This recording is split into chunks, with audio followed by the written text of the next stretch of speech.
Hello and welcome. Tonight we are diving into the real Wild West, not the Hollywood version with its heroic cowboys and dramatic showdowns, but the gritty, dangerous reality where survival was never guaranteed. You might think you're tough enough to handle it, but trust me, there's a reason they called it wild. If you're enjoying these stories, I'd really appreciate a quick like or even a subscribe. It helps more than you know. I'm always curious where you all are listening from, so drop a comment with your location and what time it is. They love seeing our little global community connect through these stories. Now dim the lights, maybe turn on a fan for that soft background hum, and let's ease into tonight's journey together. We're going to explore why you might not survive even a single day in the untamed American frontier. Congratulations, you've just woken up in the American wild, west of the 1870s. The good news: you're about to experience a legendary chapter of history firsthand. The bad news: your chances of survival just dropped dramatically. The first challenge hits you before you even open your eyes. The smell, not the earthy, pleasant aroma of nature you might expect, but something far more pungent: the stench of unwashed bodies, animal droppings, and what might possibly be raw sewage hanging heavy in the air. You see, bathing wasn't exactly a priority in the Wild West. Most settlers considered a thorough wash a monthly luxury, and that's being generous. Some went entire winters without a proper bath. Water, was precious out here, and using it to clean yourself seemed wasteful when you needed it for drinking and cooking. As you drag yourself from your bed, which is likely just a straw-filled mattress crawling with bed bugs, you realize how every muscle in your body aches. Life in the 1870s frontier involved constant physical labor from dawn until dusk. There were no weekends off, no vacations, and certainly no ergonomic considerations. Whether you were a farmer, miner, or ranch hand, your body was your primary tool, used until it broke down. You might think you work hard in your modern life, but frontier labor was something entirely different: backbreaking work that left even the strongest people permanently hunched and arthritic by their 30s. Imagine spending 14 hours plowing fields, hauling water, chopping wood, or working deep underground in a mine shaft. No wonder the average lifespan was only about 35 years. Standing on the dusty floor, you notice the chill in the air. If it's winter, your cabin might be 20 degrees below freezing inside. If you had a fireplace, you'd have let it burn down overnight to save precious fuel. Good luck finding central heating or thermal underwear in this century. And if it's summer, well, get ready to sweat through every article of clothing you own. There was no escaping the elements in the Wild West. Speaking of clothing, forget comfort. Men typically owned maybe two sets of clothes: rough canvas or denim pants, and cotton shirts that chafed against the skin. Women or multiple layers regardless of the temperature: messes, corsets, petticoats, and long dresses that dragged in the dirt. Everything was scratchy, ill-fitting, and rarely clean. Those fancy outfits you've seen in Western movies, pure fiction for the average person. Your stomach growls, reminding you it's time for breakfast. Hope you like beans, biscuits, and coffee, possibly for every meal. The Wild West diet was monotonous and nutritionally deficient. Fresh fruits and vegetables were seasonal luxuries. Meat, when available, was often preserved with salt or smoke because refrigeration didn't exist. Scurvy, a disease caused by vitamin C deficiency, when your gums bleed and your teeth fall out, was common among settlers despite being easily preventable with modern knowledge. You might think the coffee would at least be good. Cowboys always seem to have a pot brewing in the movies, but what you're served barely resembles what you'd recognize as coffee. It's typically boiled to within an inch of its life, bitter beyond belief, and might include crushed eggshells or even salt to reduce the bitterness. Still, the caffeine would help you face the day, so you drink it without complaint. Before heading outside, you might want to check your shoes for scorpions or snakes that could have sought shelter during the night. It wasn't uncommon for frontier folks to shake out their boots each morning, a habit born from painful experience. One wrong move, and you could be facing a venomous bite miles from any medical help. Stepping outside your cabin, you're immediately aware of how exposed you are. The vast landscape of the American frontier was breathtaking, sure, but it was also unforgiving. Extreme weather could appear with little warning: blizzards, tornadoes, flash floods, or drought could all mean death for the unprepared. The sky might be clear now, but that could change in minutes. If you've settled in a frontier town, you might think civilization offers some protection in some ways. That's true in others. It just presents different dangers. Towns in the Wild West were hotbeds of disease. Without proper sewage systems or understanding of germ theory, illnesses spread rapidly through communities. Cholera, typhoid, smallpox, diphtheria, and tuberculosis were constant threats. An outbreak could wipe out half a town in weeks. Speaking of Towns, let's say you decide to visit one today. As you approach, you notice there's a distinct lack of the organized layout. You might expect many Western towns grew haphazardly with buildings constructed wherever convenient, often without proper planning or infrastructure. The streets aren't paved, but are instead dirt tracks that transform into mud pits when it rains and dust bowls. When it's dry, the smell hits you again stronger. Now horse manure is everywhere because horses are the main transportation there. No street cleaners or sanitation departments in some towns. The accumulated waste could be knee-deep. In heavily trafficked areas, flies swarm around you, and you realize why disease spreads so easily here. As you walk down the main street, you pass the saloon, likely one of the busiest establishments in town. Contrary to Hollywood depictions, saloons weren't glamorous places with swinging doors and piano players. Most were crude one-room affairs with rough plank bars and basic furniture. The liquor served wasn't fine whiskey aged in oak barrels, but raw alcohol often mixed with tobacco juice, pepper, turpentine, or even gunpowder to give it extra kick. A single drink could blind you if you were unlucky. The saloon represents another deadly aspect of frontier life: violence. These establishments were frequently sites of deadly confrontations, not because of formal duels or showdowns, but because of drunken arguments that escalated quickly in a heavily armed society. The romanticized gunfights of Western movies were rare. Most violence was impulsive, messy, and over trivial matters. Speaking of being armed, you'll notice almost everyone carries a weapon of some kind, but not for the reasons you might think.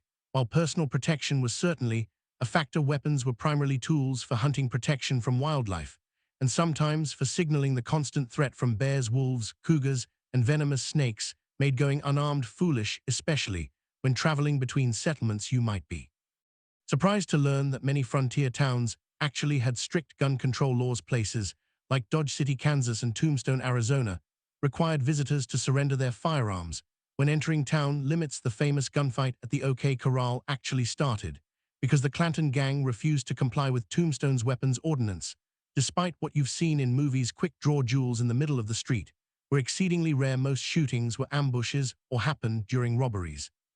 Skilled gunslinger facing off against an opponent at high noon is largely a Hollywood invention. Real frontier violence was typically sudden, chaotic, and lacked any sense of honor or fairness. As you continue your walk, you pass the local doctor's office. Medical care in the 1870s frontier would horrify you. Most doctors had little or no formal training. Surgical procedures were performed without anesthesia. Beyond whiskey or morphine, and sterilization was virtually unknown. Something as simple as an infected cut could lead to amputation or death. Common treatments included bloodletting, mercury compounds, arsenic, and other toxic substances that often did more harm than good. Women in childbirth faced mortality rates as high as 1 in 4 in remote areas. Dentistry involved extraction without anesthesia using crude tools. Most people suffered from painful dental issues for years before finally losing their teeth. If you were injured or fell ill on the frontier, your survival often depended more on luck than medical intervention. Even minor injuries could become life-threatening due to infection. Broken bones might never heal properly, leaving frontier folk with chronic pain and disability. The famous phrase, "only the strong survive," had literal meaning in the Wild West. Your stomach growls again, and you realize it's time for lunch. You head to the local restaurant, which is likely just an extension of someone's home, where meals are served for a fee. The food isn't any more varied than your breakfast. Meat is tough and often spoiled despite heavy smoking or salting. Vegetables, if available, are overcooked to mush. Food safety standards don't exist, so dysentery and food poisoning are common occurrences.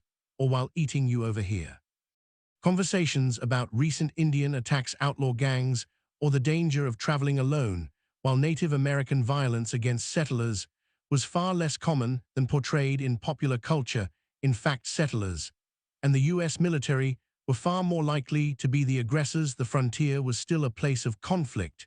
The systematic displacement of indigenous peoples created tensions that sometimes erupted into violence on both sides. As for outlaws, they were a genuine threat, particularly in remote areas. Law enforcement was sparse, with a single sheriff sometimes responsible for thousands of square miles. In many places, justice was handled through vigilante action rather than formal legal proceedings. Lynch mobs were common, and the concept of innocent until proven guilty often didn't apply. If you were accused of horse theft or cattle rustling, you might find yourself hanging from a Tree before sunset, regardless of your actual guilt or innocence after lunch. You decide to visit the local general store to stock up on supplies. The prices shock you. Basic necessities cost far more on the frontier than back east due to the difficulty and expense of transportation. A simple can of peaches might cost the equivalent of $20 in today's money. Many settlers spent most of their income on essential supplies, with little left over for comfort or luxury. The store offers another glimpse into frontier reality. The isolation mail delivery was infrequent, and unreliable newspapers might be weeks or months out of date. Information traveled slowly, and you might go years without news from family. Back east, many settlers never saw their relatives again. After moving west, the psychological toll of this isolation contributed to high rates of depression, alcoholism, and suicide among frontier populations. As the afternoon wears on, you notice dark clouds gathering on the horizon.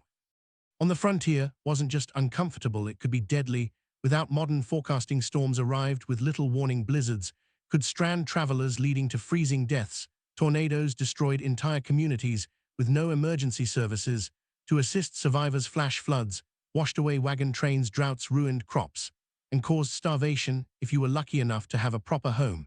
It provided minimal protection. Most frontier dwellings were hastily constructed from whatever materials were available. Sod houses on the plains, log cabins in forested regions, or simple wooden structures in towns. None were particularly effective against extreme weather. Winter temperatures inside could drop below freezing. Summer heat was often unbearable, especially in attics or upper floors where many people slept. As the storm approaches, you decide to head back to your cabin before it hits. On the way, you pass a group of men heading to work at the local mine. Mining was one of the deadliest professions.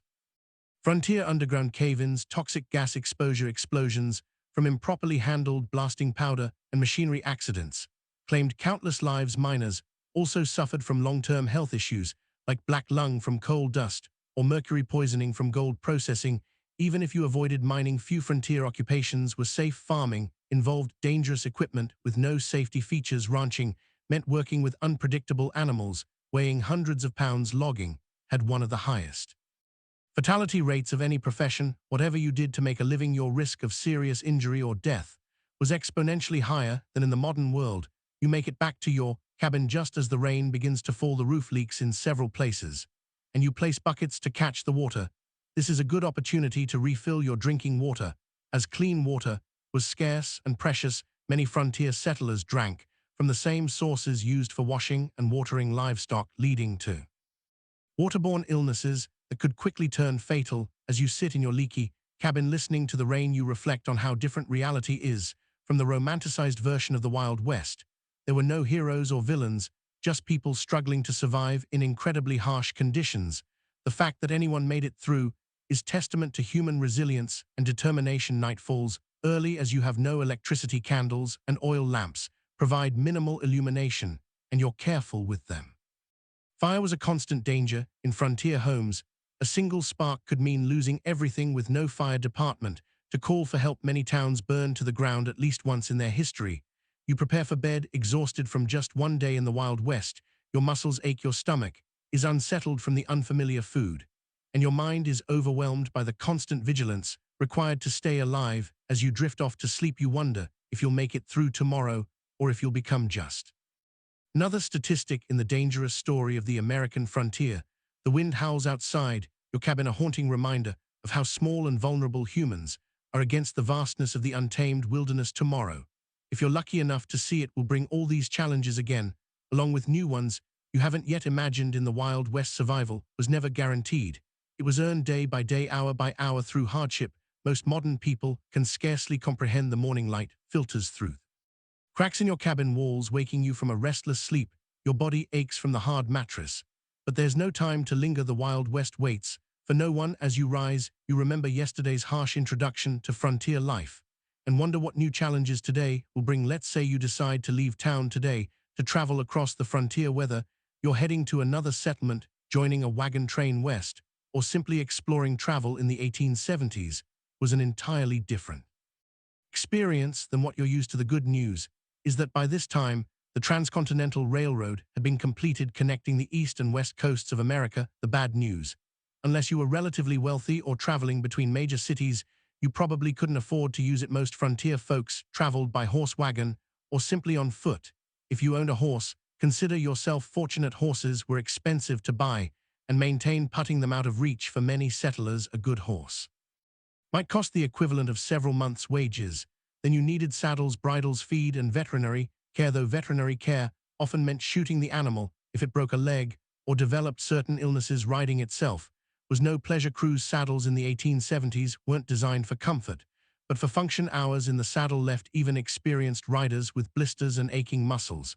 And if your horse spooked at a snake or sudden noise, which happened frequently, you could easily be thrown, potentially suffering broken bones or worse, miles from any help. If you couldn't afford a horse, you might travel by wagon. Forget the romantic image of pioneers cheerfully rolling across pristine prairies. Wagon travel was brutally uncomfortable. The vehicles had no suspension system beyond the slight give in wooden wheels, meaning you felt every rock, rut, and hole in the trail. The constant jarring caused wagon sickness, similar to seasickness, leaving travelers nauseous. And miserable roads, if they existed at all, were typically just dirt tracks carved by previous travelers. After rain, they became muddy quagmires where wagons could sink axle deep during dry periods. The dust was so thick you could barely breathe or see. Wagons frequently broke down, with wheels cracking or axles snapping miles from the nearest settlement. Let's say you've decided to journey all the way to California or Oregon. You've joined a wagon train heading west on the famous Oregon Trail. This 2,000-mile journey was one of the most perilous undertakings of the 19th century. Of the approximately 400,000 people who attempted it between the 1840s and 1860s, an estimated 1 in 10 didn't survive. The Oregon Trail was sometimes called the nation's longest graveyard. Some historians estimate that an average of 10-15 people died for every mile of the trail. Think about that, a grave every 350 ft or so for 2.0 m. The trail was lined with makeshift crosses and stone markers, many without names, as families were forced to bury loved ones and continue their journey. Disease was the #1 killer on the Oregon Trail. Cholera, a bacterial infection spread through contaminated water, was particularly devastating. This horrible illness, caused severe diarrhea and vomiting, draining the body of fluids so quickly that a person could be healthy at breakfast and dead by dinner.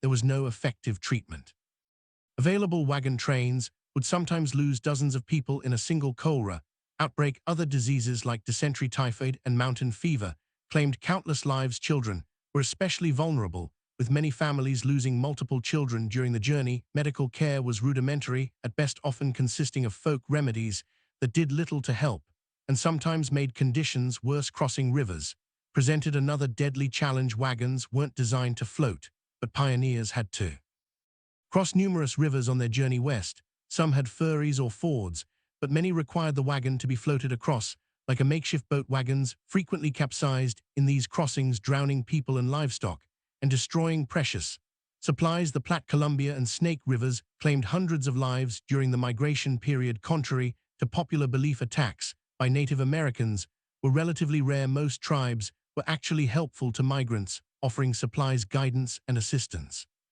With river crossings, the majority of violent deaths on the trail came from accidents: being crushed by wagon wheels, drowning, or being kicked by draft animals. Firearms accidents were shockingly common, as most travelers were inexperienced with weapons, but carried them for hunting and protection. The psychological toll of the journey was immense. Families buried children, parents, and spouses along the way, then had to continue traveling immediately. There was no time for extended grief on the trail. Each day's delay meant less chance of crossing the mountains before winter snows made passes impossible. The constant stress, grief, and physical hardship led many travelers to mental breakdown. Suicide was not uncommon among trail migrants. If you somehow survived the journey to California or Oregon, your challenges weren't over. Many arrived at their destination, having spent all their money and resources on the journey itself. Families often arrived destitute, malnourished, and ill, only to find that the promised land had its own harsh realities. But let's say you've decided not to travel that far. Perhaps you're heading to a nearby town or settlement. Instead, even short journeys in the Wild West presented significant dangers. Travelers might encounter outlaws who saw lone riders or small groups as easy targets. While the frequency of stagecoach robberies was exaggerated in later fiction, they did occur regularly enough to be a legitimate concern. The natural environment posed constant threats to travelers. Flash floods could wash out trails or trap unwary travelers. Summer heat in desert regions could kill through dehydration and heat-stroke winter blizzards, routinely trap travelers, sometimes leading to freezing deaths or desperate situations like the infamous Donner Party, where survivors resorted to cannibalism to stay alive. Navigation itself was challenging in an era before detailed maps. Travelers relied on vague directions, landmarks that could change or be misidentified, and the experience of guides who sometimes proved unreliable. Getting lost in the wilderness could be a death sentence, especially if your supplies ran low. As you travel today, you notice another aspect of frontier life that movies rarely depict accurately: the stunning diversity of people. The Wild West wasn't populated solely by white cowboys and settlers. It was a meeting ground of cultures from around the world. Chinese immigrants worked as railroad builders, miners, and merchants. Mexican families had been living in the Southwest long before it became U.S. territory. Black cowboys made up as much as 25% of the workforce. On some ranches, European immigrants from Germany, Ireland, Italy, and Scandinavia brought their cultures and traditions. And of course, dozens of distinct Native American nations had called these lands home for thousands of years before others arrived. This diversity, however, didn't mean equality or harmony. Racial violence was a common feature of frontier life. Chinese railroad workers faced brutal discrimination and were often forced to take the most dangerous jobs for lower pay than white workers. Mexican landowners frequently saw their property seized through legal manipulation or outright theft. After the Mexican-American War, Black Americans who moved west hopping to escape Southern discrimination often found frontier racism just as entrenched, if different in form. Despite their crucial contributions to ranching, mining, and building frontier communities, they were frequently excluded from economic opportunities and social acceptance. For Native Americans, the expansion of white settlement was nothing short of catastrophic. The indigenous population of North America, once numbering perhaps 15 million people, had been reduced to fewer than 300. By 1900, disease, warfare, forced relocation, and the deliberate destruction of their food sources, particularly the buffalo, decimated numerous tribes and nations. U.S. government policies systematically pushed Native Americans from their traditional lands onto reservations, often in areas with poor soil and few resources. Treaties were regularly broken. When valuable resources were discovered on reservation lands, Native children were taken from their families and placed in boarding schools designed to erase their cultural identity. Operating under the philosophy of kill the Indian, save the man, the romanticized cowboys versus Indians narratives of later films grossly misrepresented the complex interactions between settlers and indigenous peoples.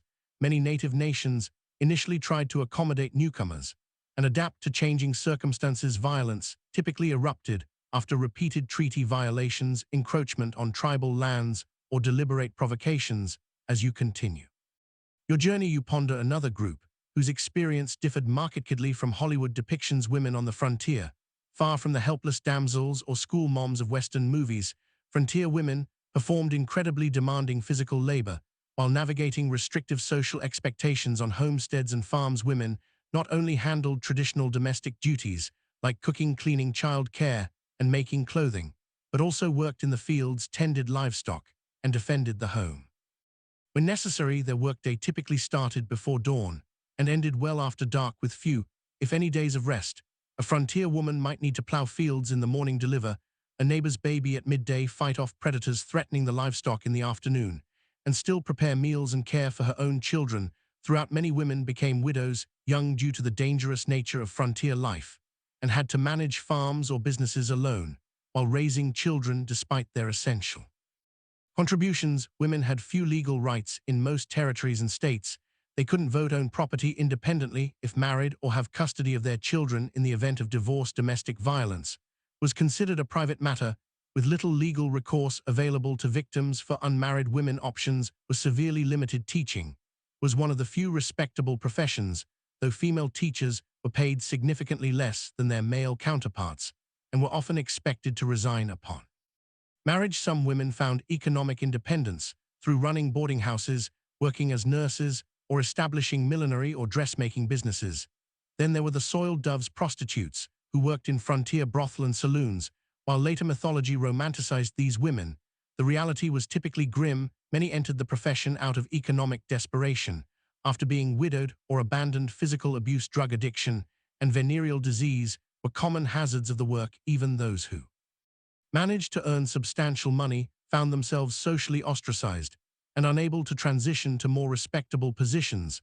Some women did find greater freedom on the frontier than they might have back east. The shortage of women in Western territories gave them more marriage options and sometimes better treatment as communities competed to attract and keep female residents. A few territories like Wyoming and Utah granted women voting rights decades before the 19th Amendment, recognizing their essential contributions to frontier development. As the day wears on and you continue traveling, you might wonder about law enforcement in this supposedly lawless land. The reality was complex and varied widely by location. Major cities and towns typically had some form of organized law enforcement, but vast rural areas had minimal, if any, official protection. County sheriffs were elected officials responsible for maintaining order across sometimes enormous territories. A single sheriff might be the only law enforcement for thousands of square miles, making regular patrols impossible. They relied heavily on deputizing ordinary citizens during emergencies, creating posies to pursue criminals or respond to violence. Town marshals handled law enforcement within town limits, sometimes with a few deputies in larger settlements. These positions were often dangerous and poorly paid, attracting a mix of dedicated public servants and those who enjoyed the power. The badge provided some famous lawmen like Wyatt Herb moved between legitimate law enforcement and more questionable enterprises throughout their careers.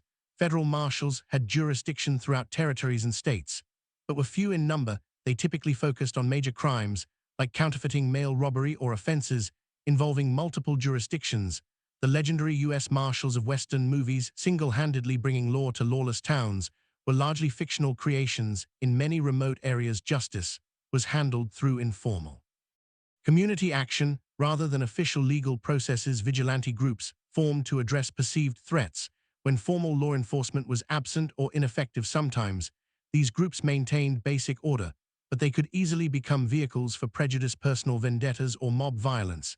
The iconic image of the quick-draw gunfight was largely a later invention. Most frontier violence was mundane, impulsive, and often alcohol-fueled bar fights that escalated to fatal levels. Domestic violence disputes over land or livestock were far more common than dramatic shootouts on dusty streets. Criminal punishment was harsh by modern standards. Hanging was the standard penalty for murder, rape, and sometimes theft, particularly of horses or cattle. Prisons existed, but were primitive facilities with high mortality rates from disease, violence, and poor conditions.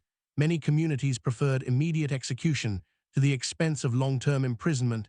As evening approaches, you decide to seek shelter for night. If you're lucky, you might find a town with a hotel or boarding house. Don't expect luxury. Frontier accommodations were basic at best. A typical hotel room would have a simple bed, possibly infested with bed bugs, a washstand with a pitcher and basin, and perhaps a chair. Bathroom facilities would be an outhouse in the back, shared by all guests. Privacy was minimal, with thin walls allowing you to hear your neighbors' every movement and conversation. In busier establishments, you might even share a bed with a stranger, a common practice to maximize capacity during busy periods.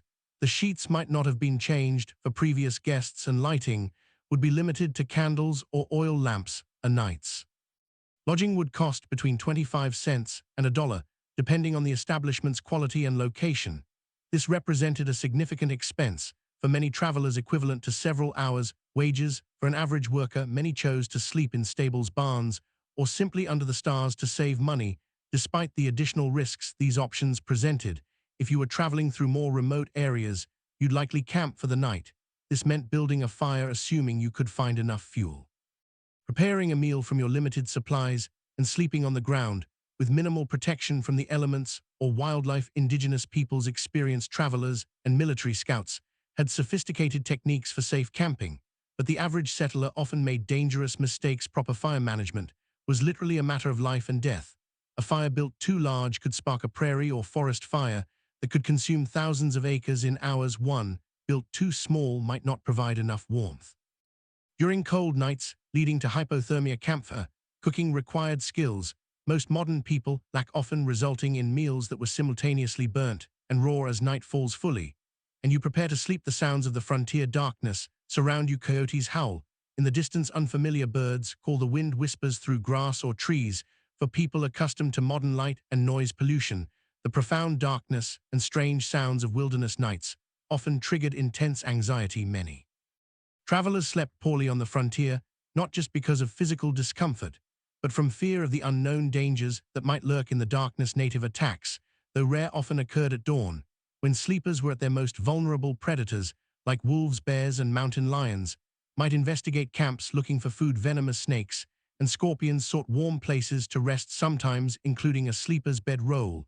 Even if no actual threats materialized, the psychological stress of constant vigilance took its toll. Frontier diaries frequently mention exhaustion, not just from physical labor, but from the mental strain of perpetual alertness. Modern people, accustomed to locks, alarms, and the security of dense population, would find the vulnerability of frontier sleeping arrangements profoundly disturbing. As you drift towards sleep, you reflect on the day's journey. Travel in the Wild West bears almost no resemblance to its sanitized, romanticized portrayal in later entertainment. It was grueling, dangerous, and uncomfortable beyond what most modern people could endure. The skills required from navigation, without maps, to making emergency repairs, to handling firearms safely, took years to develop, and mistakes were often fatal. The darkness deepens, and the sounds of night creatures grow louder. Tomorrow will bring new challenges. If you survive the night, perhaps you'll reach your destination, or perhaps you'll become just another unmarked grave along the trail. One more statistic. In the perilous story of westward expansion, the Wild West forgave no weakness and offered no second chances. Every day survived was a victory against overwhelming odds. The new day dawns on the frontier, and you've somehow survived the night, a victory in itself. In the Wild West, as you rub the sleep from your eyes and stretch your aching muscles, you contemplate what direction your frontier experience might take today. Perhaps you'll try your luck in one of the booming mining towns, where fortunes are supposedly made overnight.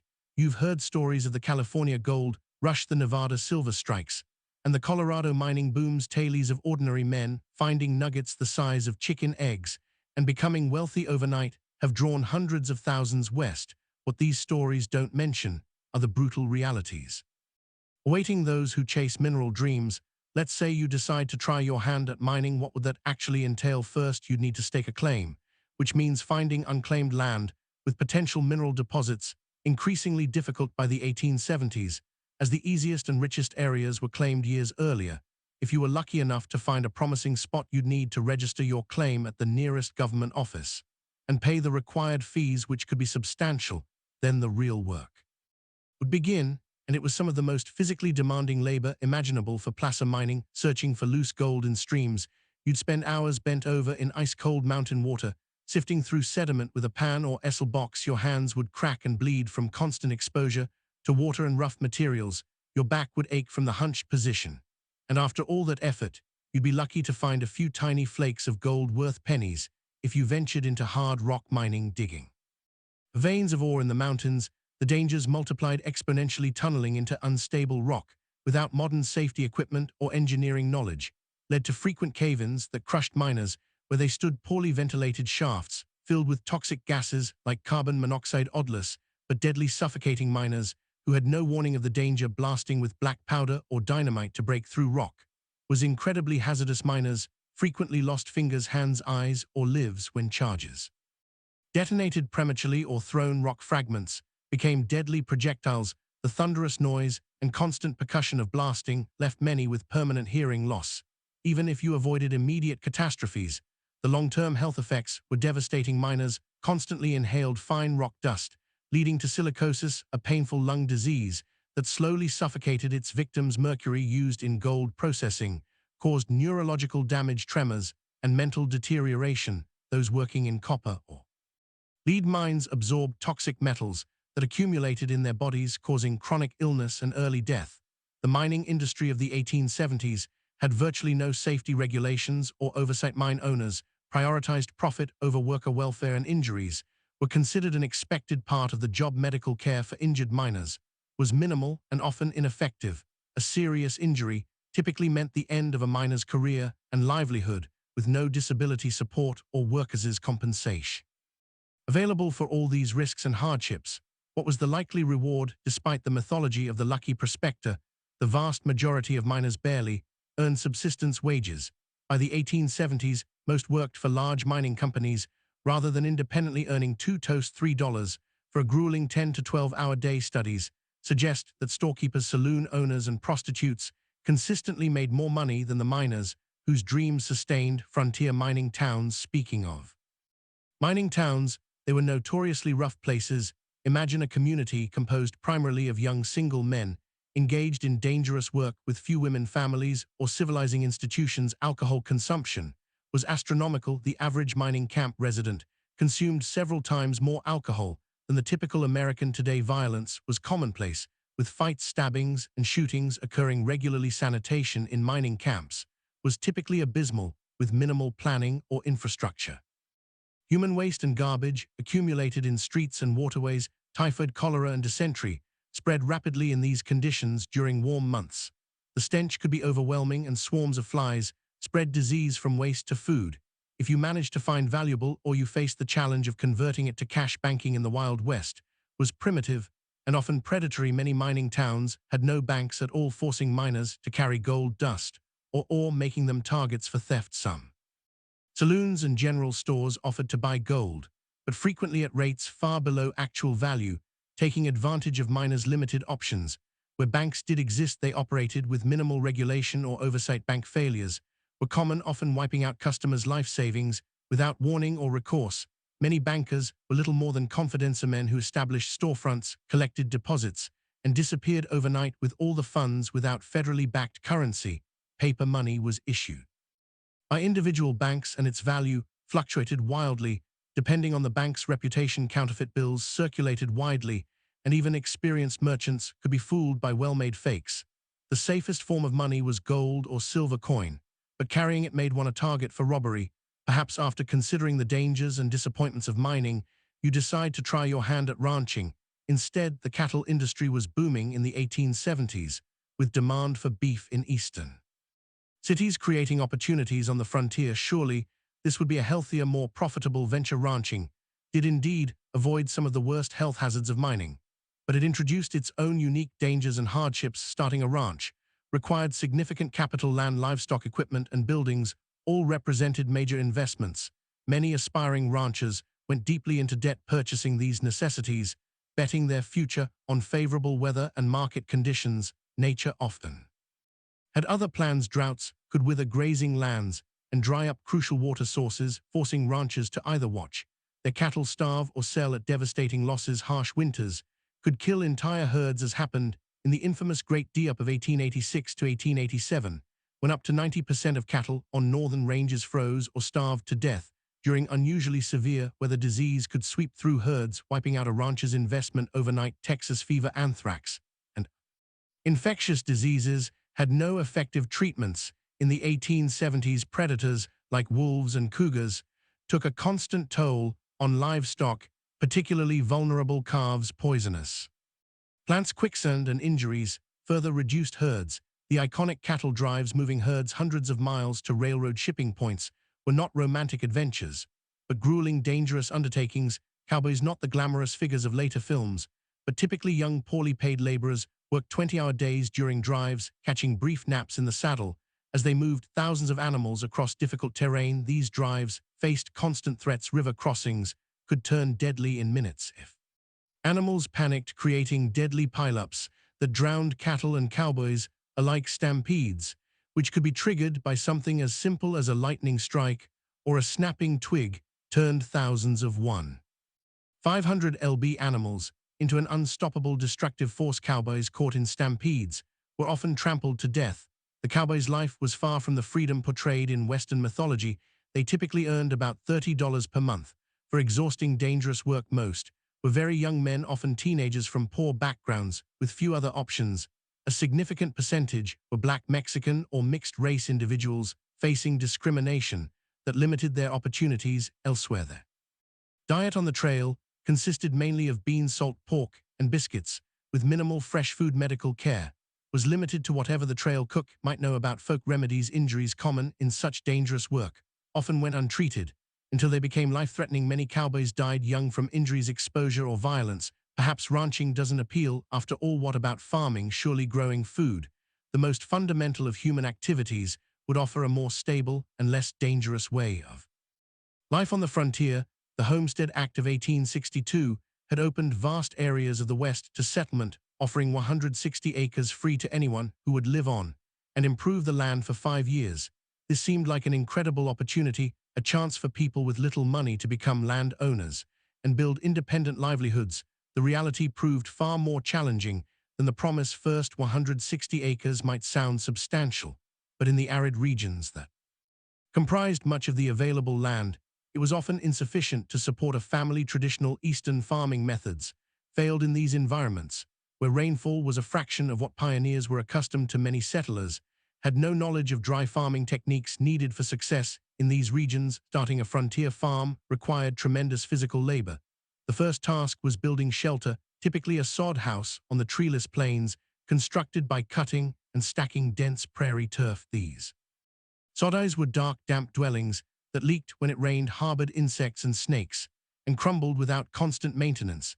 Then came the backbreaking work of breaking the land for planting. Prairie sod, held together by dense grass roots that had developed over centuries, was extraordinarily difficult to plow. With the equipment available to most settlers, it could take a year or more just to prepare a few acres for planting. The work was so physically demanding that it permanently damaged many farmers' bodies. Once crops were planted, farmers faced threats from every direction. Drought could wither plants before harvest. Torrential rains could wash away seedlings or flood fields. Early frost could kill crops just before harvest. Grasshoppers descended in biblical swarms, consuming everything green in their path, and sometimes even eating the handles of tools left in fields. Disease affected frontier farmers as it did everyone else, but with particularly devastating consequences. With no hired help, little community support, a family's illness during crucial planting or harvesting periods could mean the difference between survival and starvation. Women often continued working the fields while heavily pregnant or just days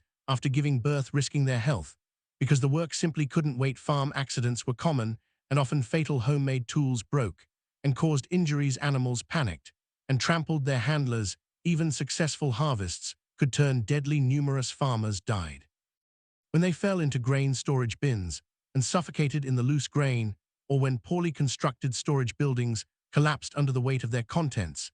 The isolation of frontier farms took a heavy psychological toll. Neighbors might be miles away, visited only occasionally. Women in particular suffered from this isolation, some going months without speaking to anyone outside their immediate family. Depression, anxiety, and what was then called prairie madness affected many settlers, sometimes leading to abandonment of homesteads or suicide. For those who persevered through these challenges and actually produced crops, economic obstacles remained. Transportation to markets was difficult and expensive. Without refrigeration, perishable products had to be sold quickly or preserved. Large agricultural corporations and railroad companies used their influence to keep crop prices low and transportation costs high, squeezing independent farmers from both directions. By the 1870s, another option was emerging on the frontier: working for wages in the growing towns and industries. Perhaps this offered a safer, more stable path than the high-risk ventures of mining, ranching, or farming. Wage labor did avoid some of the worst physical dangers and financial risks of independent enterprises, but introduced its own hardships. Industrial safety standards were virtually non-existent. Workers in frontier factories, mills, and workshops suffered horrific injuries from unguarded machinery. Construction workers built increasingly tall structures without harnesses or safety equipment, leading to frequent fatal falls. Railroad work was particularly dangerous. Track layers worked with minimal equipment under brutal conditions, suffering high rates of injury and death from accidents, heat stroke, and exhaustion. Chinese workers, who built much of the transcontinental railroad, were often assigned the most dangerous tasks, such as handling unstable explosives to blast through mountain passes. Working hours were long by modern standards, typically 10–12 hours per day, 6 days per week. Pay was low, with most workers barely earning subsistence wages. Child labor was common, with children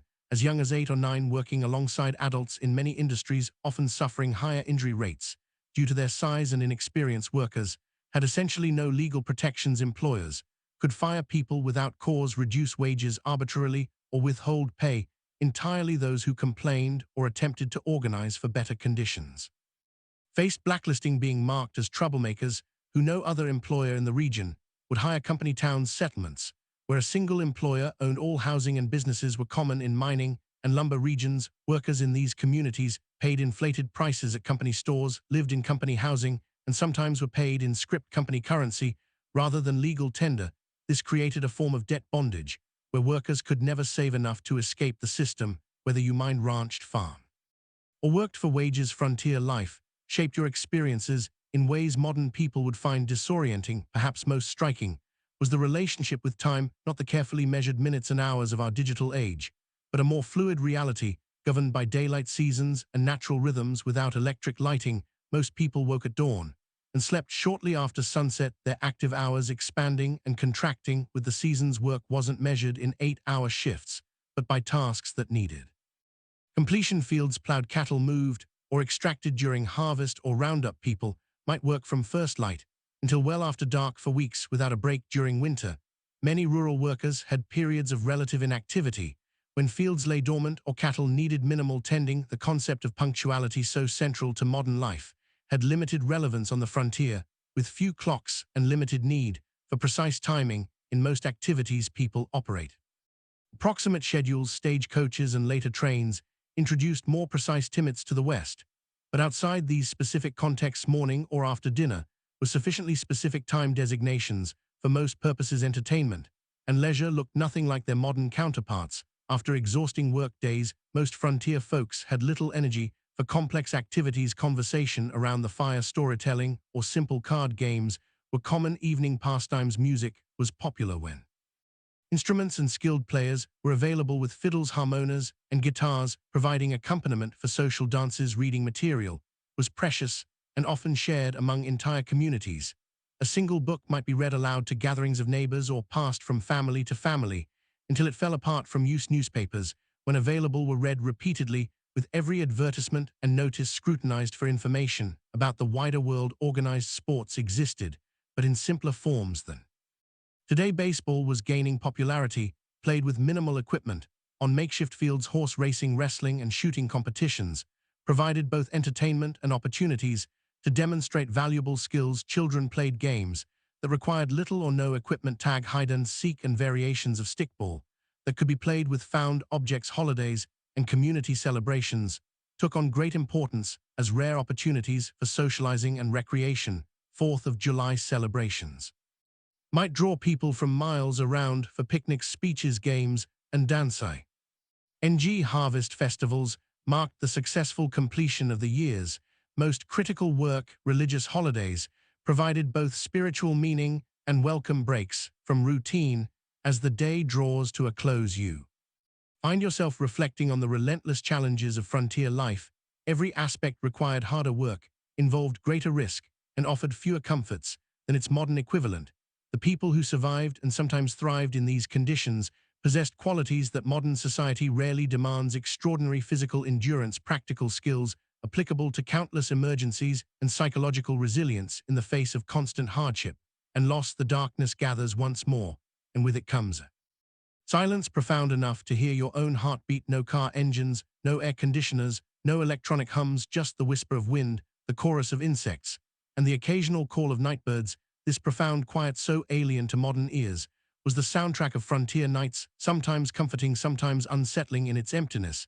As you drift towards sleep, you wonder if you would have had what it took to survive here, not just for a day or a week, but for years and decades. The people who shaped the American West, for better and worse, were not the idealized heroes of later fiction, but complex individuals facing extraordinary challenges with the limited resources and knowledge of their time. The story, stripped of romanticism, is one of human endurance against conditions that would break many of us today. The cool night air settles around you like a blanket, and the stars emerge in a display of brilliance impossible to see in our light-polluted modern world.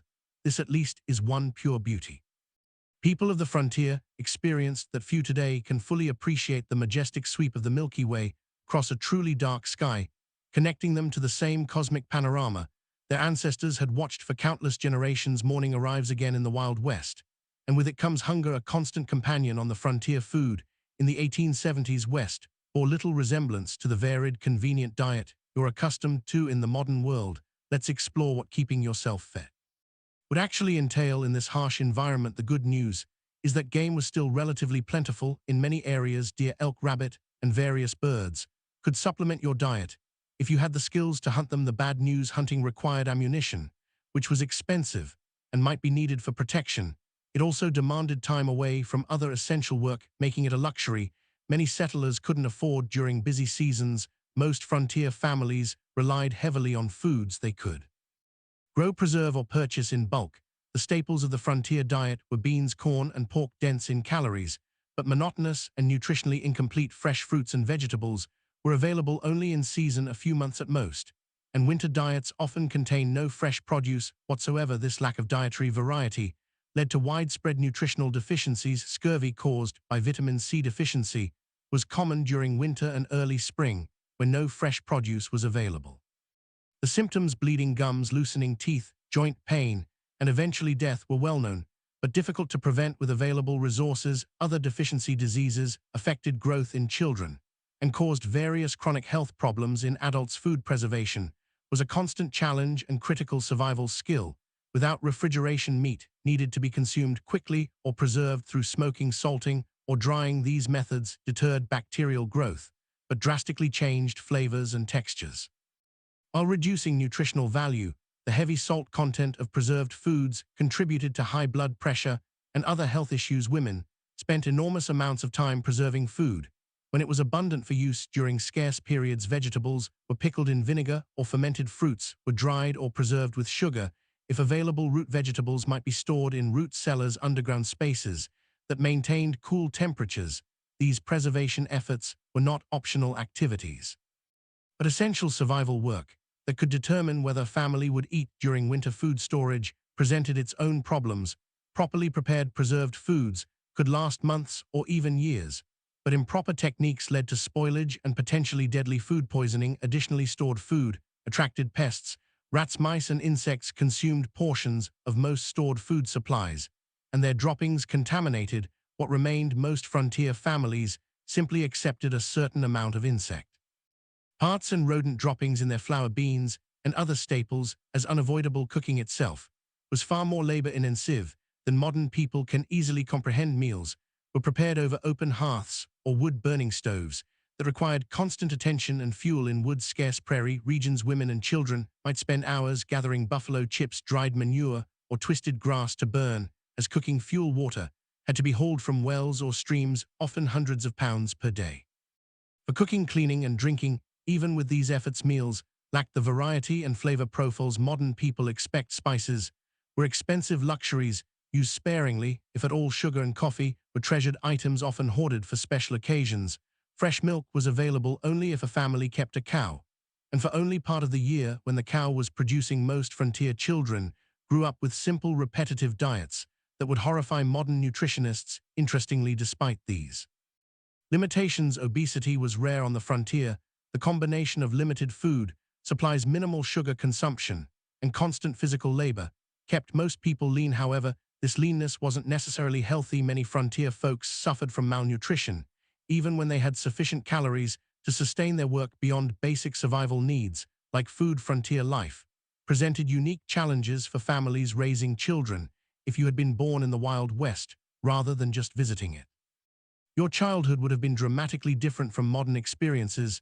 Childhood itself was conceived differently in the 19th century. Children, as young as 6 or 7, were expected to contribute meaningful work to family survival, not as educational chores, but as essential economic contributions. Young children minded livestock, gathered eggs, picked vegetables, watched younger siblings, and helped with countless other tasks that freed adults for heavier work. By age 10 or 12, most frontier children worked alongside adults at nearly adult capacity. Boys followed fathers into fields, barns, or workshops, learning skills through direct participation rather than formal instruction. Girls worked with mothers, learning the complex domestic skills necessary for frontier homemaking, not simple housekeeping, but the production of essential goods like clothing, preserved food, candles, and soap. This early adulthood extended to other areas of life. Children were not sheltered from the harsh realities around them. They witnessed births, deaths, slaughtering of animals, and the sometimes violent conflicts of frontier communities.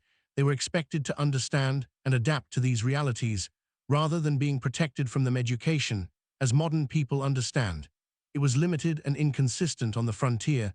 In established towns, schools might operate for a few months each year, typically during winter, when agricultural work was minimal, one teacher, often barely educated themselves, might be responsible for students ranging from 5 to 17 years old, all studying in a single room.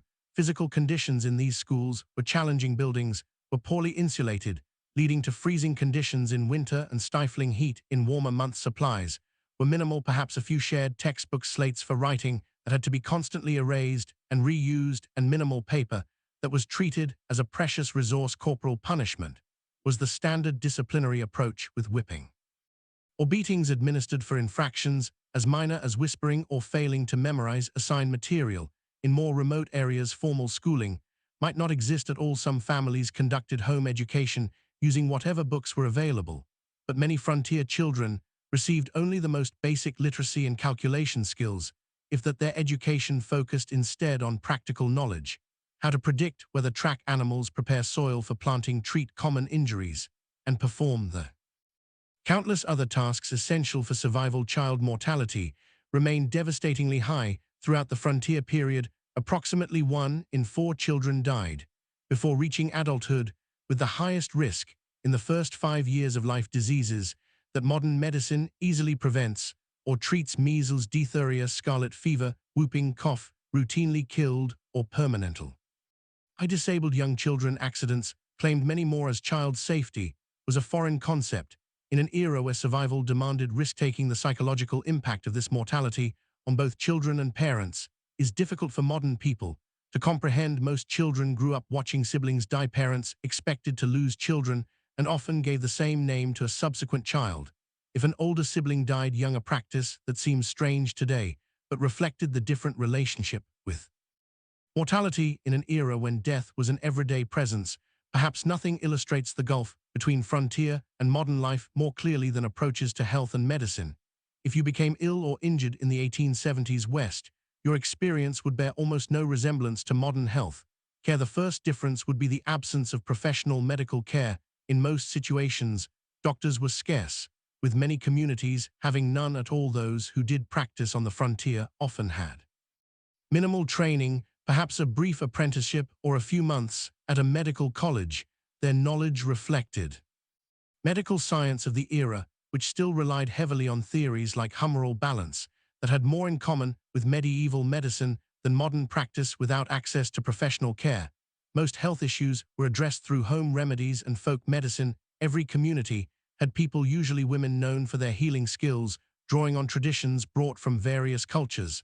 Some of these treatments, particularly herbal remedies, had genuine medicinal properties, but many were ineffective or actively harmful. Common medical treatments of the era included bloodletting, which weakened already ill patients, palliatives that caused severe diarrhea, supposedly to expel bad humors, and picuses of various substances applied to wounds, some of which introduced infection rather than preventing it. Laudanum, a tincture of opium, was widely used for pain, leading to addiction in many cases. Mercury compounds were prescribed for numerous conditions, despite their toxicity, even when treatments had some validity. Impure medications caused problems without pharmaceutical regulations or standardization. Commercially sold medicines varied wildly in potency and often contained dangerous contaminants.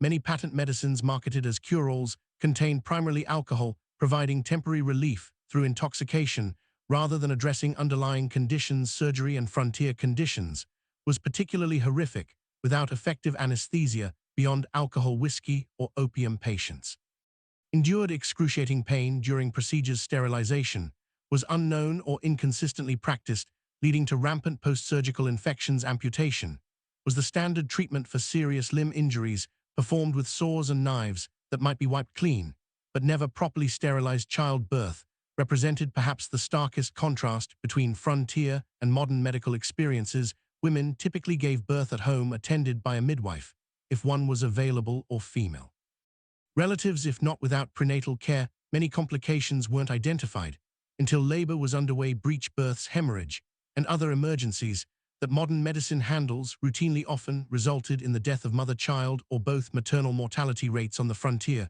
were approximately 1 death per 100 births, more than 100 times higher than in developed countries. Today, many women approached each pregnancy knowing it might be their last experience in life. Men's diaries Letters from the period frequently mention the heartbreaking reality of raising children alone after losing wives in childbirth, the combined impact of inadequate nutrition, constant physical strain, minimal preventive care, and primitive treatment options meant that frontier populations experienced health outcomes more similar to developing nations today than to modern America. Life expectancy at birth was under 40 years, with those surviving childhood likely to suffer chronic health problems by their 50s if they lived that long. Beyond these material hardships, frontier life imposed a form of isolation and disconnection that modern people accustomed to instant global communication would find almost unbearable. This isolation shaped frontier psychology and culture in profound ways. Communication with distant family or friends occurred at the speed of physical transportation. Letters took weeks or months to reach recipients. If they arrived at all, news traveled slowly and unreliably, often distorted through retelling. Major events might not become known in remote areas until months after they occurred. This information vacuum contributed to a highly localized worldview, where distant events seemed abstract and irrelevant compared to immediate community concerns. The isolation was particularly difficult for those accustomed to more settled environments. Women who had grown up with close female friendships and family networks often found themselves alone for days or weeks, while husbands traveled for supplies or work. Their diaries frequently mention crippling loneliness and the psychological strain of having no adult conversation for extended periods. This isolation sometimes led to what contemporary accounts called prairie madness, severe depression, anxiety, and occasionally psychosis, triggered by the combination of isolation, constant work, and environmental hardships. Some affected individuals became violent toward family members or committed suicide. Others simply abandoned their homesteads and returned east, unable to endure the psychological pressure of frontier life. Even in established communities, social connections were limited by practical constraints. Visiting neighbors might require traveling several miles each way, a significant undertaking when time was precious and transportation limited to walking or horseback. Formal social gatherings were infrequent, typically centered around church services, seasonal celebrations, or community work events like barn raisings or harvest festivals. Churches played a crucial role in frontier communities. Beyond their spiritual function, they served as social hubs, educational centers, and mutual aid societies. Even those with limited religious conviction often participated in church activities for the community connection. They provided. Religious leaders, ministers, priests, or lay preachers frequently took on roles far beyond religious guidance, serving as teachers, dispute mediators, and community organizers. The establishment of community institutions marked important milestones in frontier development. Building a school, church, or meeting hall represented a commitment to permanent settlement rather than temporary exploitation. These institutions helped transform mining camps or trading posts into towns with collective identities and shared futures. The creation of local governments, rudimentary as they often were, similarly marked transitions from frontier chaos to established community. Frontier communities also developed distinctive forms of mutual aid and collective action necessary for survival in harsh conditions. Barn raisings and house raisings allowed families to complete large construction projects impossible for individual households. Harvest teams moved from farm to farm, ensuring crops were gathered before weather could destroy them. Spontaneous search parties formed when children went missing. These cooperative traditions reflected the practical reality that no individual or family could survive the frontier entirely through self-reliance. This community interdependence existed alongside the individualism that later became mythologized in frontier narratives. Both elements were necessary responses to frontier conditions: self-reliance for daily survival, community cooperation for challenges beyond individual capacity. The tension between these values shaped frontier culture and continues to influence American attitudes toward government, community, and individual responsibility. As another day Wild West draws to a close, you find yourself contemplating the mental and emotional resilience required to endure such conditions year after year. The people who populated the American frontier weren't superhuman. They suffered, struggled, and sometimes broke under the relentless pressure of their environment. But many adapted and persevered, developing skills and perspectives that allowed them to find meaning and even joy amid hardship. The darkness settles around you, once more bringing with it the profound silence of the pre-industrial night. The day's experiences have given you a glimpse into a world both familiar and utterly alien, a world where survival required constant vigilance, where comfort was rare and luxury almost non-existent, where death was an everyday companion rather than a distant stranger. As sleep approaches, you wonder about the people who chose this life, or had it thrust upon them by circumstance. What drove them west? What sustained them through blizzards, droughts, illness, and loss? What would they think of the world their struggles helped create? A world of abundance and security beyond anything they could have imagined, built on foundations they laid through exhausting labor and countless sacrifices.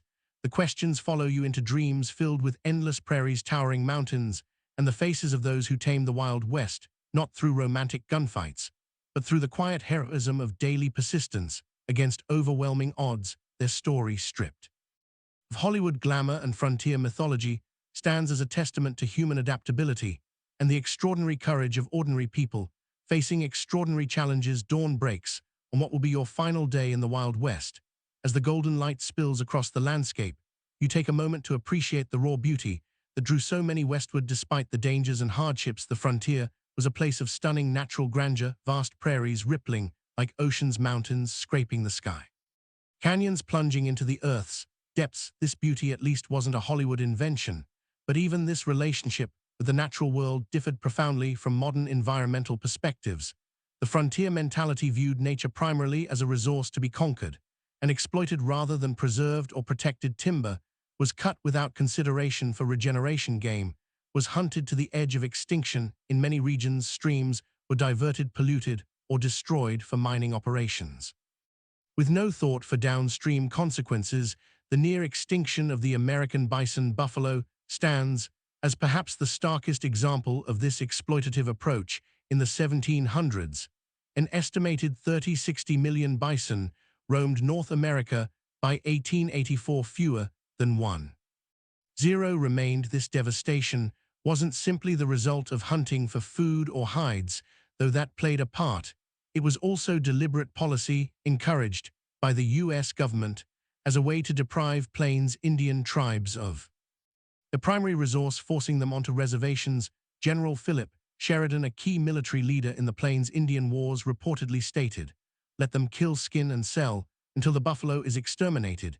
It is the only way to bring lasting peace and allow civilization to advance." Whether or not he actually spoke these exact words, they accurately reflect government policy of the era. The destruction of the buffalo herds was environmental warfare designed to break indigenous resistance, eliminating their way of life for Native American nations across the West. The expansion of white settlement represented an apocalypse, not just physical displacement, but the collapse of economic systems, spiritual practices, and cultural identities tied to specific landscapes and resources. While early interactions sometimes involved trade and cooperation, by the 1870s, most indigenous groups faced stark choices: confinement on reservations, continued resistance against overwhelming odds.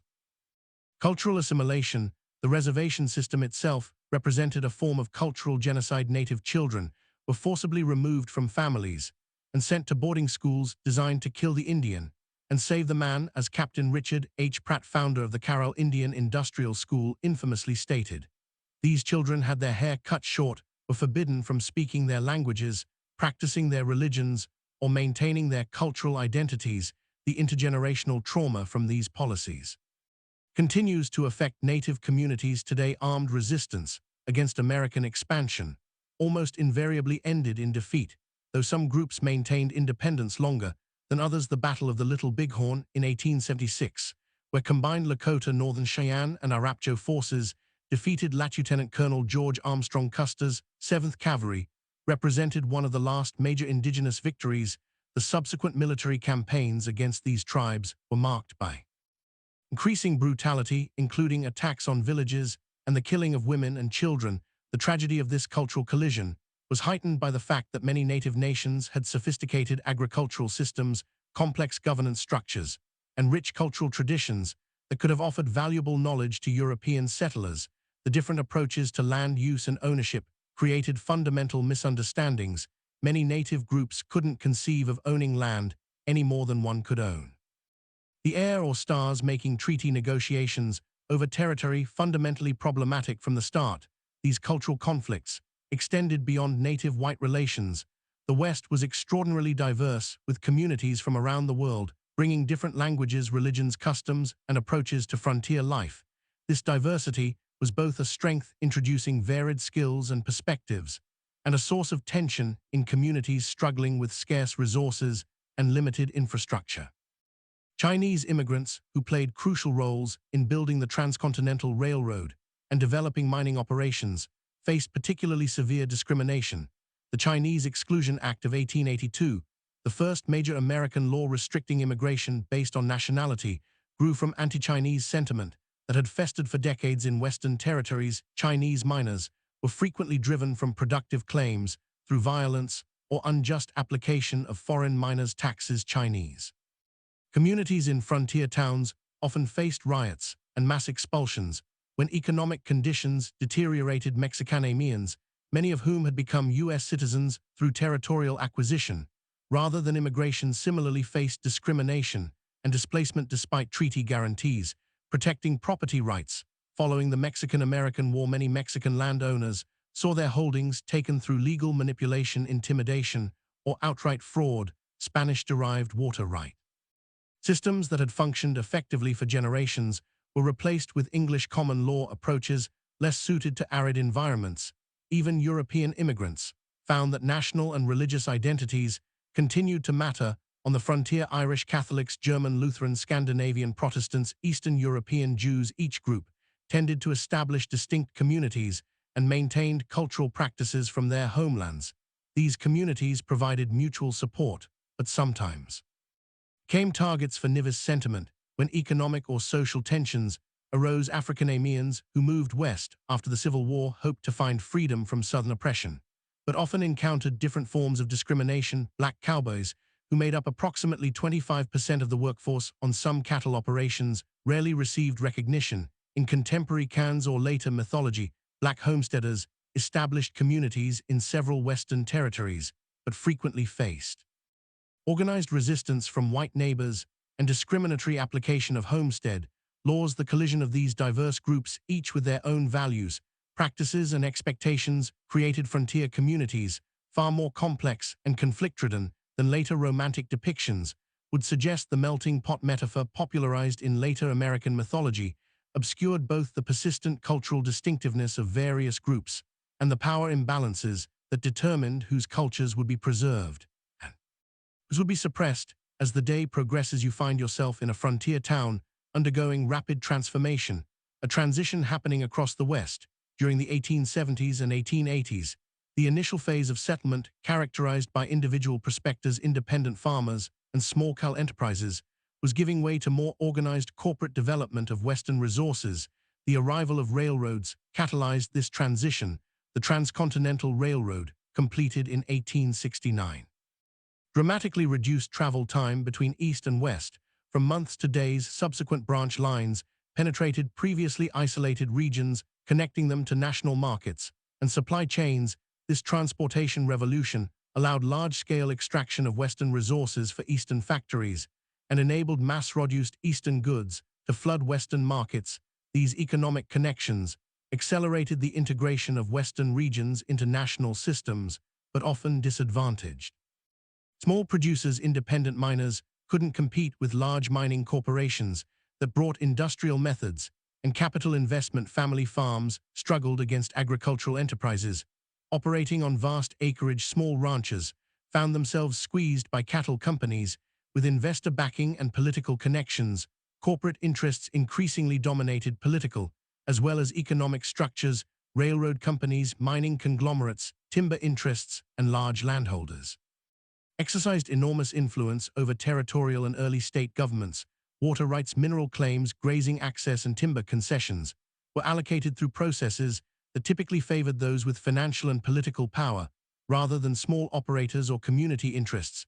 This transition from frontier to integrated region wasn't simply economic but cultural. The rough-edge mining camp or cattle town gradually acquired institutions that signaled permanence and connection to wider society. Banks, schools, churches, newspapers, theaters, and fraternal organizations. Streets were surveyed, and sometimes paved wooden structures were replaced with brick and stone buildings. Local governments enacted ordinances regulating behavior that had previously gone ungoverned. For many who had been attracted to the frontier precisely because of its freedom from Eastern constraints. These changes represented unwelcome domestication of the wild spaces. They had sought some continually moved westward ahead of advancing. Civilizations seeking new frontiers, others struggled to adapt to increasing regulation, competition, and social expectations. The mythological end of the frontier declared in the 1890 census represented real psychological and cultural challenges for those whose identities were tied to frontier conditions. Part of this transformation involved the taming, or at least management, of frontier violence. The iconic gunfighters and outlaws who would later dominate Western mythology operated in a specific historical window when formal law enforcement was establishing itself against pre-existing systems of personal and community violence. By the 1880s and 1890s, professional police forces and court systems had replaced vigilante justice in most established communities, though remote areas still saw occasional eruptions of frontier-style conflict resolution. The legendary figures who captured public imagination: Wild Bill Hickok, Wyatt Earp, Billy the Kid, Jesse James operated in this transitional period, often moving back and forth between legal and illegal activities. As circumstances changed, their later mythologization obscured the complex, often morally ambiguous reality of their lives. Hickok, far from the perfect marksman of legend, shot bystanders in at least 2 gunfights. Earp worked variously as a lawman, gambler, brothel keeper, and vigilante across his career. The Robin Hood image attached to Jesse James ignored his Confederate guerrilla background and the innocent victims of his robberies. As evening approaches on your final day in the Wild West, you find yourself contemplating the gap between frontier reality and the mythology that would later emerge from it. Why did Americans, and eventually the world, become so fascinated with a romanticized version of this brutal period? What needs did these myths serve, and what truths did they obscure? Part of the answer lies in timing. The most intense period of frontier mythology making occurred precisely as the actual frontier was disappearing. The Wild West shows of Buffalo Bill Cody began in the 1880s, featuring staged reenactments of Indian battles and stagecoach robberies for Eastern audiences, even as railroads, telegraph lines, and formal governance were integrating Western regions into mainstream American society. These performances weren't meant as accurate historical recreations, but as entertainment that resonated with Eastern ideas about the West. The dime novels that popularized exaggerated tales of Western heroes originated not on the frontier, but in Eastern publishing houses. Written by authors who rarely had first-hand experience of the regions they described, these formulaic stories emphasized action, clear moral distinctions between heroes and villains, and a vision of the West as a testing ground for American virtues of self-reliance, courage, and individualism. Later Hollywood Westerns further refined and amplified these mythological elements, creating iconic images of lone cowboys, heroic sheriffs, dastardly outlaws, and savage Indians that bore little resemblance to historical reality. These films served psychological and cultural functions beyond entertainment. They offered reassuring narratives about American identity during periods of rapid social change and international challenges. The mythology suggested that American character had been forged in frontier conditions, producing exceptional qualities that distinguished the nation from older societies. It implied that American expansion across the continent had been not just inevitable but morally justified, a triumph of civilization over wilderness and progress over primitive cultures. It presented simplified moral frameworks where good invariably triumphed over evil through righteous violence, justifying America's growing military and economic power on the world stage. What these myths obscured was the complex, morally ambiguous reality of Western development: the genocide of indigenous peoples, the exploitation of immigrant labor, the environmental devastation, corporate manipulation of political systems, and the deeply divided community struggling with fundamental questions about identity, governance, and resources. The Real West offered no simple moral lessons, but rather a case study in how human societies adapt to challenging conditions, sometimes showing remarkable cooperation and creativity, sometimes descending into exploitation and brutality. As darkness falls, once more you reflect on your brief journey through the unromanticized Wild West. You've experienced firsthand why the average person today, accustomed to abundant food, medical care, physical safety, and countless comforts unknown to frontier dwellers, would likely not survive even a single day in the actual conditions of the 1870s. Frontier the skills, knowledge, physical conditioning, and psychological resilience required for frontier survival represent a way of life so distant from modern experience as to be almost unimaginable, yet something about this world continues to fascinate us. Perhaps it's the raw honesty of a life stripped to essentials, where tasks have immediate consequences and achievements represent tangible victories against natural constraints. Perhaps it's the community interdependence that emerged from shared challenges, creating connections that transcended differences in background or belief. Perhaps it's simply the reminder that human beings can endure and even find meaning in conditions far harsher than most of us will ever face. The legacy of the American frontier extends beyond mythology into the actual structures and systems that shape modern American life: property laws, water rights frameworks, federal-state relationships, approaches to natural resources, and countless other aspects of American governance emerged from frontier-era compromises and conflicts. The diversity of Western communities, despite efforts at forced assimilation, contributed to the multicultural reality of modern America. Even the continuing tensions between individual rights and collective welfare, local control, and national standards, exploitation and conservation, have roots in frontier-era debates for indigenous peoples. The frontier era represents not a glorious chapter in national expansion, but the devastation of ancient lifeways and the beginning of a long struggle for cultural survival and sovereignty that continues today. Their perspective reminds us that the simple triumphalist narrative of Western settlement ignores the complex civilizations that already existed and the incalculable knowledge lost through their disruption. The most accurate understanding of the frontier requires holding multiple perspectives, simultaneously acknowledging both the courage of those who built new communities in challenging conditions and the devastation experienced by those displaced by this expansion. As you drift towards sleep on your final night in the Wild West, the sounds of this earlier America surround you: the whisper of wind through prairie grass, the distant howl of coyotes, perhaps the faint piano notes from a saloon down the street. These sensory experiences at least connected all who lived through this era, regardless of background or circumstance. The vast skis extreme, where their imposing landscapes and profound silences shaped everyone who encountered them, creating a shared relationship with the environment, even amid cultural conflicts. Tomorrow, you'll return to your own time, carrying with you a deeper understanding of this pivotal period in American history. You'll never again see a Western film or read a frontier novel without recognizing the sanitized, simplified version of a complex reality. You'll appreciate the extraordinary comfort and security of modern life, achieved through technological advances unimaginable to frontier dwellers. You might find yourself more aware of the skills and knowledge lost in the transition to our specialized, technology-dependent society, the practical self-sufficiency that allowed frontier people to build, repair, grow, preserve, create what they needed with minimal outside support. Most importantly, you'll understand that the real story of the American West isn't found in gunfights and gold strikes, but in the daily struggles of ordinary people, men, women, and children of diverse backgrounds, who faced extraordinary challenges with the limited resources available to them.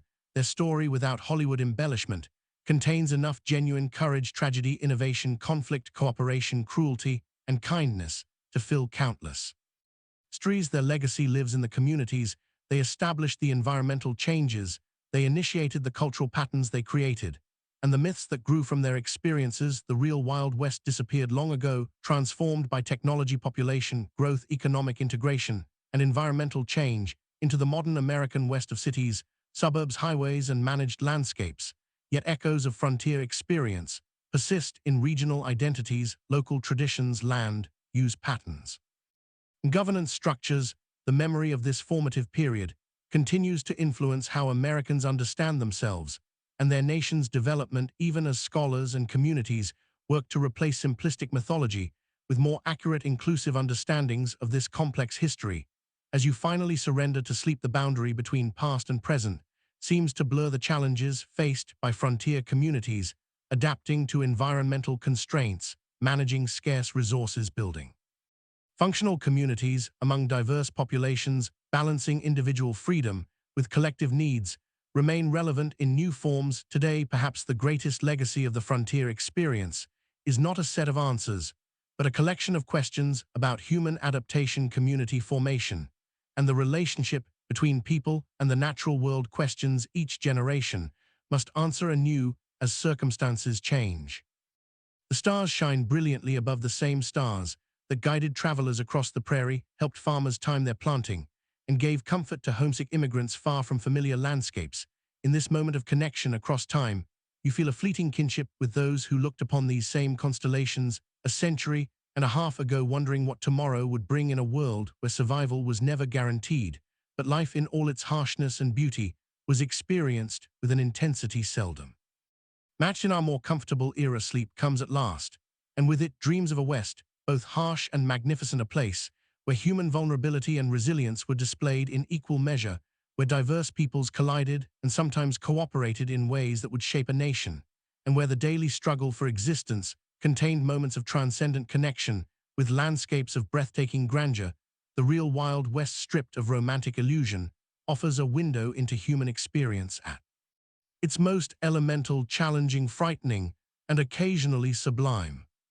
This is the end of the story. Nothing more will happen. You can let go now. Sleep can take over. Quietly and gently, good night.